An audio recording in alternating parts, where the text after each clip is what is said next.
যেই জাতি মাদেরকে সম্মান করতে পারে না, অপমান তাদের জন্য অবধারিত। আমরা প্রতিশ্রুতিবদ্ধ, যে কোনো কিছুর বিনিময়ে মায়েদের সম্মান ইনশাআল্লাহ আমরা রক্ষা করব। অসংখ্য মায়ের বুক থেকে, বোনের বুক থেকে, সন্তানের বুক থেকে তাদের আপনজনকে তুলে নিয়ে বছরের পর বছর আয়না করে রাখা হয়েছে, গুম করে রাখা হয়েছে। বেশিরভাগকে আলহামদুলিল্লাহ আমরা ফেরত পেয়েছি, হয় জীবিত অথবা লাশ হিসাবে।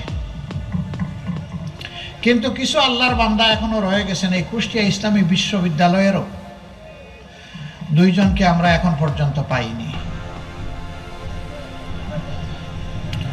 এরকম আরো 8 জন যাদেরকে এখনো আমরা খুঁজে পাইনি।